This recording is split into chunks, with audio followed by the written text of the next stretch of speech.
Hi everyone, Holly from Safe for Kids here, and today it's my pleasure to be able to talk with the amazing Jess Hill. I had to go and get it from the library because Jess, you won't know this, but you actually saved my life. I heard about your book through a friend of mine who I was working with in a remote community, and she was telling me all about your book, and then I needed to drive from Kalkarinji to Darwin, which is 8 hours straight. And so I downloaded your book as an Audible and listened to you for 8 straight hours. Well, listened to your book for 8 straight hours.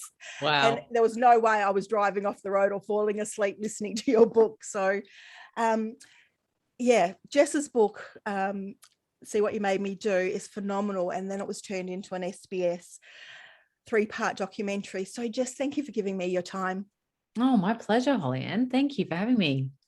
So Jess, tell us how you got into, you're a journalist, so how did you get into talking about this topic? Because I teach about child abuse prevention. Of course, nobody wants to talk about that either. So they're not topics that people find comfortable. Oh, I still find it viscerally uncomfortable, but so yeah, I was a journalist working in thoroughly unrelated fields. So I'd come back from being a Middle East correspondent briefly for about a year, and then I had worked in radio, doing radio investigations on everything from coal to electricity prices to asylum seekers.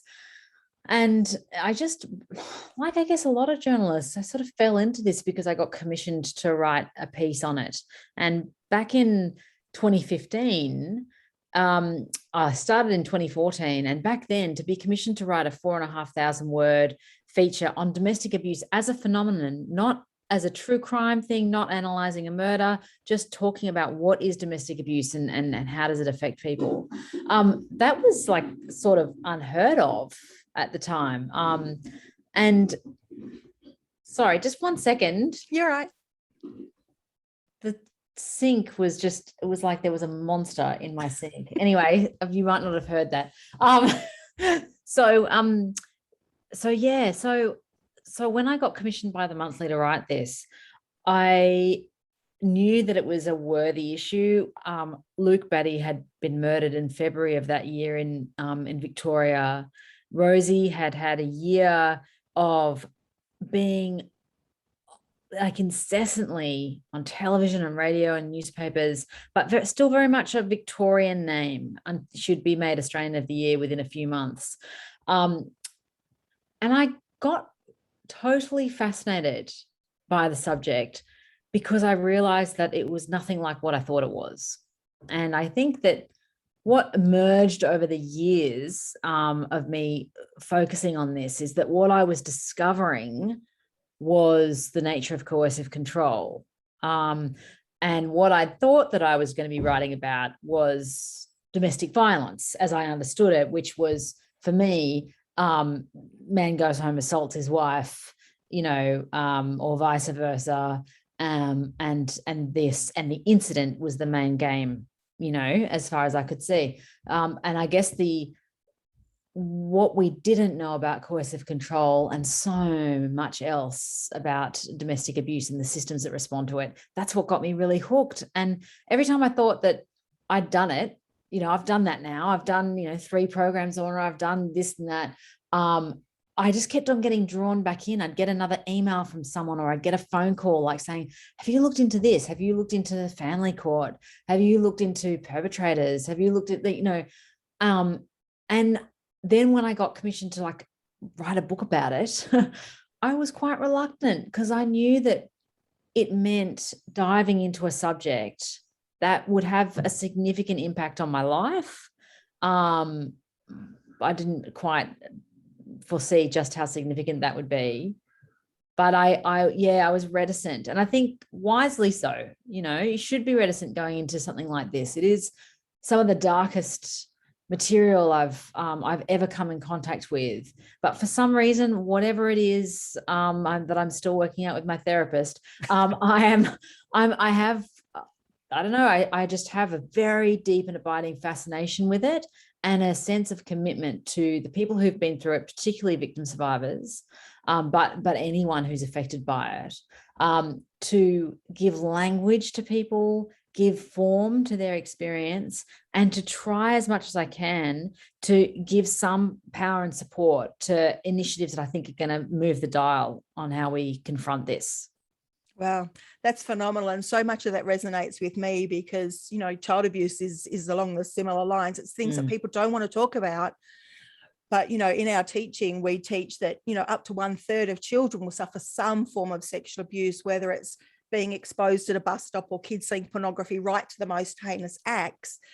But it impacts the child. And, you know, that's in a lot of the domestic violence conversations, it's focusing on the women. But again, it's those little people that are hiding behind mum's skirts that are hearing and seeing this. And so, you know, you're right about we've got to give the language to this. You know, we now have a whole new vocab: coercive control, love bombing, catfishing. All of these things have now come into our language. One of the big things that I teach children when I'm talking to them is about grooming. And online grooming, as you know, is up 120% because of COVID and children being online. And I do a lot of work in remote communities and with local people, both children and adults. If I said grooming to them, they would think brushing your hair. So I had a very amazing Aboriginal health worker say, Holly, we would call it friending them up. So that's how I term it now. And both with mainstream children and Aboriginal kids, you know, they friend them up and they get in their heads. But having this language that we can have these conversations is so important because, you know, children are seeing it and then growing up and thinking that's normal. One of the things that struck me from your documentary around coercive control was, you know, one of the ladies said, he didn't hit me. I almost wish he had have hit me because then I would have realized. So we have to look at these other aspects of the control so that we can, you know, name it up and then help people deal with it. Yes. Yeah. And because it's so insidious, I mean, the trick of coercive control is to make itself invisible. It's very similar to grooming, especially around child sex abuse. Is the trick of grooming is to make it seem to the child like they are making a choice, like they are choosing to be with this person, or they are inviting the sexual attention. And it's that type of thought reform, which is, you know, is a big part of both grooming and coercive control, that is some of the hardest to recover from. And I know Grace Tame, you know, she's having her last days as Australian of the Year today.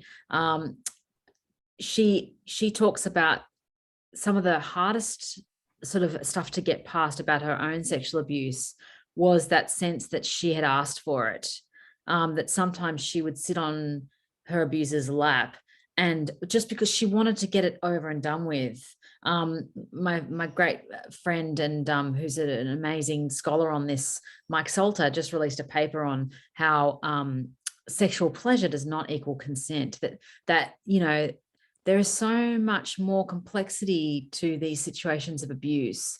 And I think the thing around coercive control and grooming, because it makes itself invisible, because it tricks the individual into believing that they are doing things out of their own agency, rather than they have reorganized their behavior to fit to either please somebody who's established a powerful presence in their mind, or to avoid consequences, or because that person has invaded their brain so much, which a term for which I think is really effective is perspecticide, where the perpetrator is in the front of your mind, so that when you wake up in the morning, they're sort of the first thing that you think about. When you're thinking that I might go off and do something, the first thing you think about is, what would they say if I did that? How would they respond if I came home late? What would they do if I drank that extra glass of wine? You know, like, and it's become so automatic that you don't even realize it's that extra voice in your head because it just becomes normal. Yeah.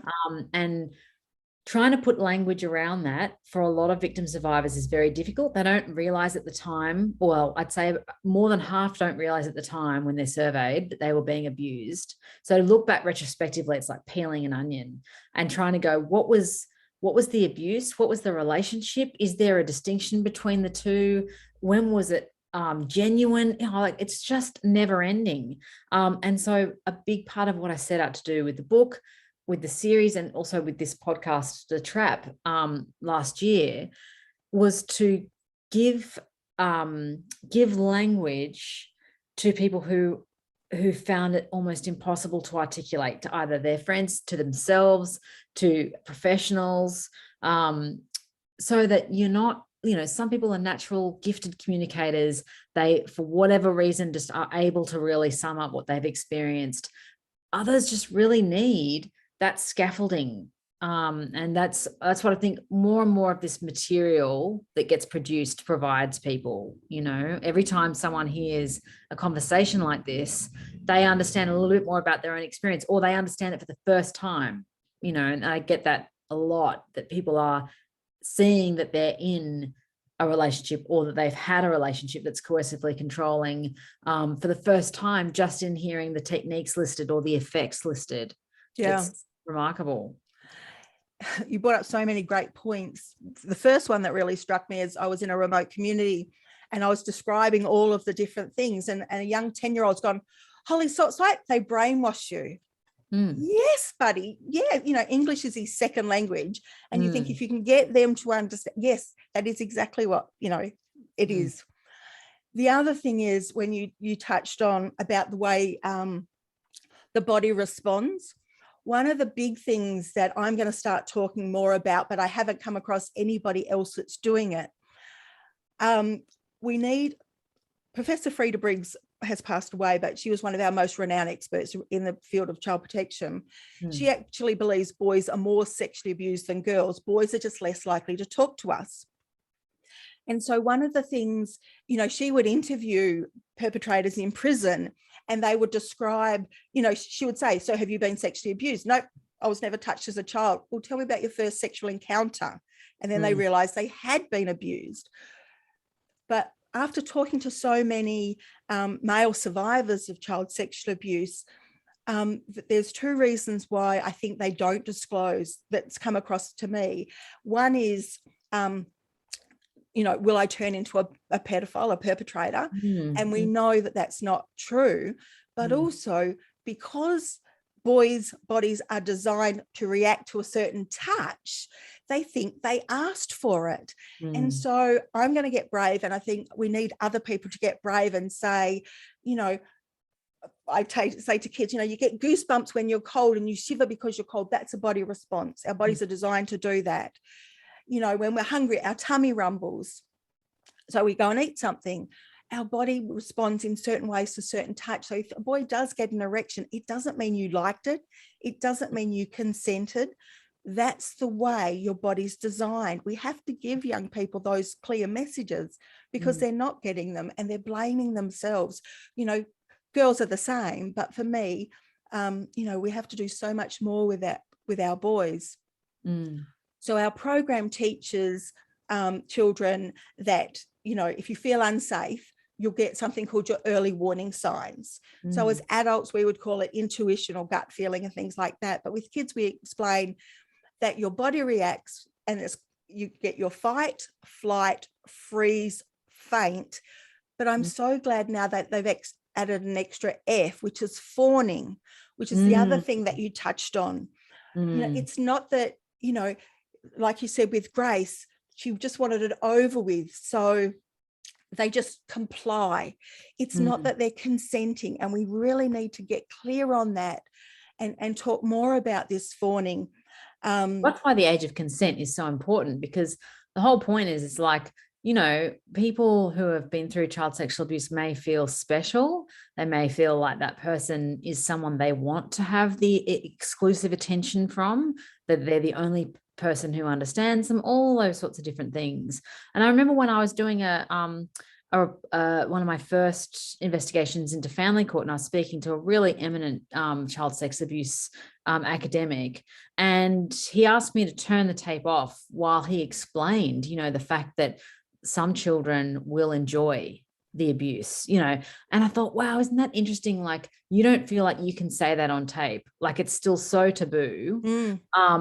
His point was not that, and therefore there's nothing wrong with it. No. The point was they then also tend to put a value on themselves as a sexual object. It's how they're defined to a certain extent. I mean, all of this moves around. You can't put a generalization on every single person who goes through this. And some children will experience sexual relationships with adults for whom they don't have any issues with going into life. And especially there's been a long history of younger guys having relationships with older guys, who some of whom feel like that was a rite of passage. There is everything under the sun. But the point is that age of consent is there because we don't know ahead of time how that's going to work out, and actually most of the time it's going to be very messy. And that uncertainty around whether it is abuse or whether it was something that you were, involved with, etc. Like, all of those conversations need to lose their taboo. We need to lose the squeamishness around it, because kids are not squeamish. No. Like, talk to children, they're not squeamish at all. They love it. It's really exactly, they love it. But when they see adults being afraid to use proper anatomical terms or to talk about these types of things honestly, that's what puts the fear in them, not the actual talking about this stuff. And so what you see, I've seen this in the eyes of kids and talks to kids who've come out of domestic violence situations. They've been, at a refuge, or they've been in a motel waiting for allocation to a refuge. And, for the economy of time, the refuge workers or shelter workers are talking, predominantly to the adult in the room, which is usually the mother. And you can see in a lot of these kids this preternatural maturity, like what they have been through most of the time, and what they've been aware of has made them, has unfortunately introduced them to the world of adults in a way that they probably shouldn't have been for quite a long time. But then when they come out, they are excluded from the world of adults and treated like kids again. And they're like, you can just see in some of these kids and older kids who've grown out of it, grown up to be adults, a feeling of affront. Like, how dare you treat me like a child now? What I've lived through and what I've experienced and the resources I've had to draw on, are just as mature and needing of as much maturity as an adult, and we should speak to them with the understanding of their cognitive, development, but also like they are independent beings with their own set of experiences, where being a child or an adult actually doesn't define your level of maturity. No, totally. I'm going to switch it here now, because something that came up in the documentary that you did, in every time you spoke with the men, and there was, a couple of the episodes you were talking with different men's group, in every group, they talked about choking. Yeah. I spend half my life talking about children seeing pornography. Did that come up in your working with people, that the impact that pornography is having on this? Because I've spoken to women at shelters, and they're saying that women that are coming to refuges and stuff, choking is part of the attack. It never used to be. Yeah. And so are you coming across the same sort of thing in your research and talking to people? Yeah, it's funny. It doesn't come up usually, like people don't volunteer it, but then when you ask about, did you feel like porn played a significant role in your relationship or in the behavior of your partner? And almost every person says yes. That's the case for actually a vast majority of relationships, be they abusive or not, and obviously, yes, choking is so central to a lot of that particular type of porn, what Gail Dines calls gonzo porn. But what's that more sort of like hardcore porn? And I think that particularly so when you see that modeled, you know, time and time again, and the sort of pathways, there is an erotic quality to choking that's been around forever, you know, like that's no doubt.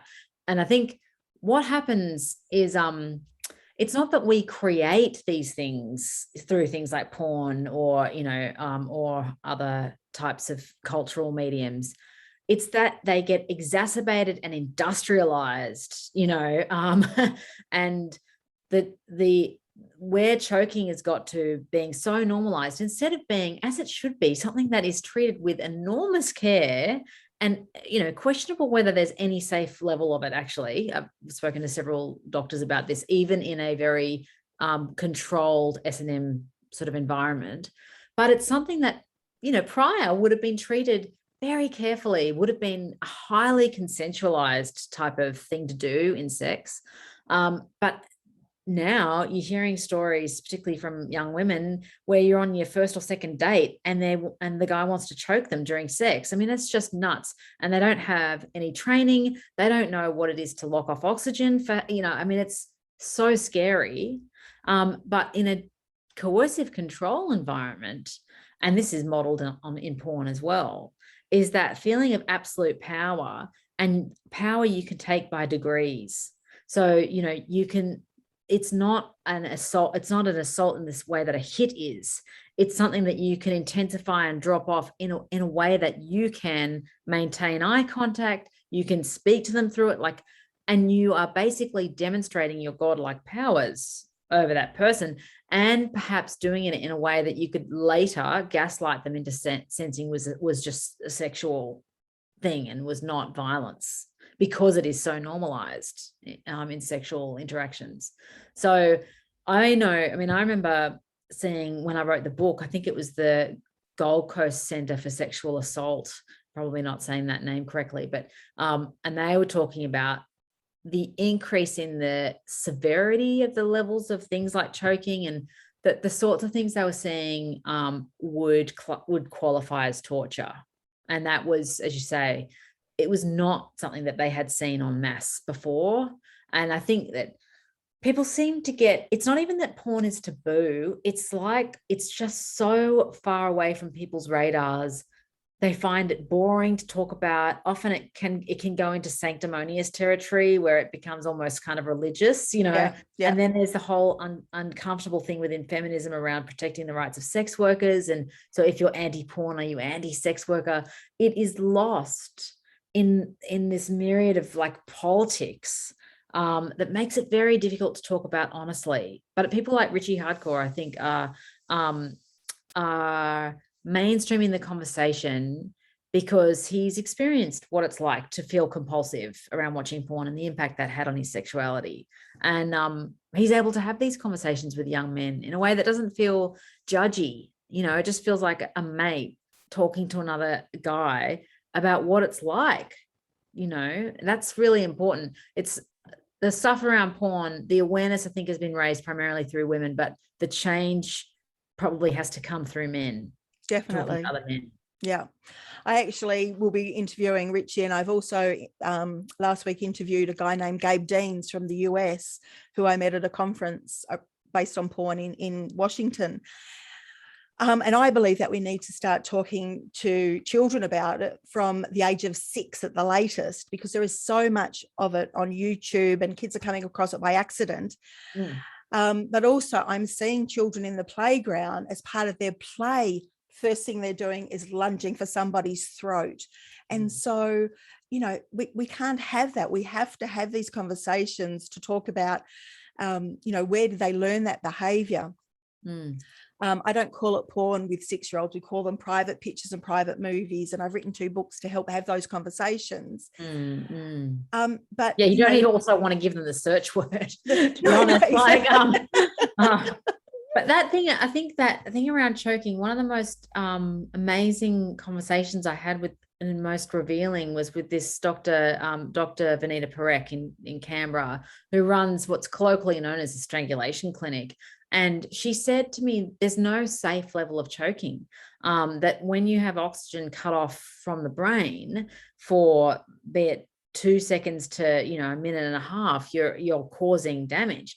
And for me, in my naivety, I was like, well, hang on, but I hold my breath to go underwater, right? And that doesn't cause me brain damage. And it's like, no, but the oxygen entirely is cut off from the brain through choking. So when you hold your breath, it's totally different to the effect of actually having hands clamped around your throat. And I just hadn't thought about that. I thought No. choking would be like holding your breath, right? And the only damage that would be done would be that if you passed out, or if it got to a certain level where you're running out of oxygen. But actually the oxygen has run out immediately as soon as the hands are clamped around the neck. And that to me just felt both, you know, really illuminating, but also terrifying when you consider how much of that is just going on normally, at levels that, you know, where it can be for, you know, 10, 20, 30 seconds even. And that with people who have no clue what they're doing and have no clue what the damage might be causing, those that are doing it and those who are receiving it, who don't know that, like, really 10 or 20 seconds, like, you need to go to a doctor after that, like what the damage that could have done to your brain. It's the sort of thing that can show up a lot later. Yeah. Wow, that's, you know, I've never heard anybody mention that before. And so, you know, those are the sorts of messages that we need to be getting out. You know, I'm so glad that we're having this conversation. I really, you know, we're doing this on the eve of, well, today, this afternoon, hopefully we'll have announcements who wins the Australian of the Year. And I've got everything crossed that Sue and Lloyd Clark win it, because I think what they will bring to the party, talking about coercive control, you know, I need it for the teenagers that I'm working with. They're, you know, I have loads and loads of conversations with young females and males. And, you know, when Chanel Contos did that brilliant petition and tried to get the government to, you know, talk about consent education and things like that. And those brave, you know, 6,700 plus girls that left their stories behind, you know, all of these conversations, education, you know, Nelson Mandela said, you know, education, and that's what we need. We need our children to be educated. That's the most powerful tool that we can have. So you mentioned that podcast. Can you just mention that again? That yeah, it's called The Trap. And it's essentially it's a 10-part inquiry into coercive control, both how it's expressed and felt inside the relationship, but with a large amount of focus on how systems respond or don't, you know, and then also kind of really zooming out to, well, what is this culture that has seen coercive control explode in the way that it has, you know, and is this a new thing? You know, what is it about the nature of our power over dominator culture that provides such fertile ground for coercive control? And how do we see this mirrored all the way up, you know, up to Parliament House? And I think that, so one very kind listener said it was like The Wire, but for domestic abuse. And I think what's really good about this, and what the great feedback we've got, is that even though it is dark subject matter, it's not intimidating to listen to, that it's really approachable, that, you know, it's very story led, but in a way that we really tried to get victim survivors not only to be expressing themselves through story, but also through their own expertise. And so sometimes that would be them weighing in on certain policy ideas or on the systems and analysing them, but really just trying to provide this well-rounded view of them, and many of whom are engaged in advocacy in other ways, you know, and have so much expertise that's not just about lived experience, but about, you know, being present in this sector. So I think that I mean, the feedback we've had has been phenomenal. And I feel like, as a resource, more than the book, more than the television series, it will unpack coercive control for anyone and everyone who has any interaction with it, from professionals to survivors to perpetrators. And I've had a number of women particularly get in touch to say that it was the thing that finally made them realize what they were experiencing, and they left.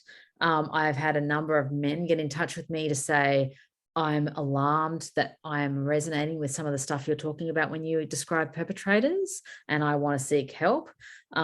So it comes at people in a way that is non-judgmental, open-minded, curious, and fascinated, that this is a phenomenon of love, abuse, and power that is so central to our everyday experience, whether we know it or not, and to our friends and family and relatives. There are so many people that we have contact with every day who have these experiences that we have no clue about until we start talking about it.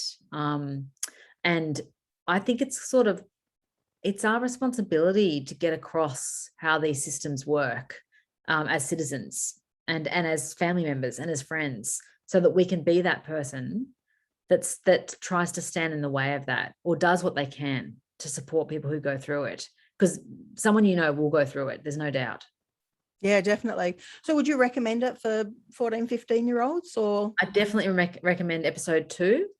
And look, 15-year-olds, depending on their maturity and what they're used to, like some things that, God, even some things that my 4-year-old wants to watch, Greek myths and stuff, so gory. But the complexity of the ideas, I would say, have a listen and see how you go. Not like, we're very judicious about where we put really gory stories or, things that are really explicit.